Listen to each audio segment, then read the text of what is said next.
ప్రధాని నరేంద్ర మోడీ ఎప్పుడు కూడా ఆచితూచి మాట్లాడుతారు. ఆయన ఏం మాట్లాడినా అందులో పరమార్థం ఉంటుంది.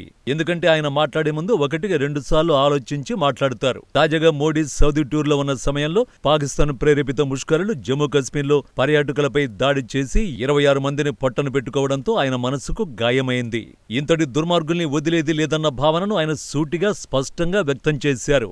విధ్వంసం చేయాల్సిన సమయం ఆసన్నమైందన్నారు మోడీ.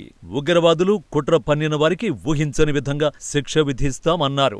కార్గిల్ నుండి కన్యాకుమారి వరకు దుఃఖం, కోపం ప్రజల్లో ఉన్నాయన్న మోడీ భారతదేశ ఆత్మపై చేసిన దాడికి శత్రువులు మూల్యం చెల్లించుకుంటారన్నారు. ఉగ్రవాదులు అందుకు కుట్ర పన్నిన వారికి ఊహకందని శిక్ష విధిస్తామంటూ ప్రతినబూనారు. ఉగ్రవాదులకు స్వర్గధామంలా ఉన్న ప్రాంతాలను సర్వనాశనం చేస్తామన్నారు. భారత గడ్డపై ఉగ్రవాద చర్యలకు మద్దతునిచ్చిన పాకిస్తాన్ ఉద్దేశించి 140 కోట్ల మంది ఆలోచనల్ని కుండ బద్దలు కొట్టారు.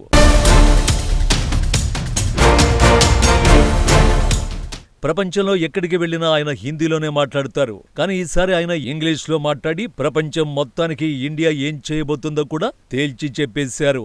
ప్రతి ఉగ్రవాదిని, వారికి మద్దతిచ్చేవారిని గుర్తించి ట్రాక్ చేసి శిక్షిస్తుందన్నారు. 7 సముద్రాల ఆవల ఉన్న వారిని వెతికి శిక్షిస్తామని తేల్చి చెప్పేశారు. దేశం మొత్తం ఈ సంకల్పం తీసుకుందన్నారు. మానవత్వాన్ని విశ్వసించే ప్రతి ఒక్కరూ మనతో ఉంటారన్నారు. కాశ్మీర్లో దారుణమైన దాడికి వెనుక ఉన్నవారిని ఎవరినైనా వదిలిపెట్టమన్నారు. ప్రధాని ఈ విషయాన్ని స్పష్టంగా చెప్పారు. కలాంని పూజిస్తామన్నారు. కసబ్ని పాతరేస్తామన్నారు. తీవ్రవాద దాడి జరిగిన 2 రోజుల తర్వాత బీహార్లో జరిగిన బహిరంగ సభలో ఇండియా ఆక్రోశాన్ని వెళ్లగక్కారు. ఇండియన్లంటే చులకననుకుంటున్నోళ్లను వదలబోమన్నారు.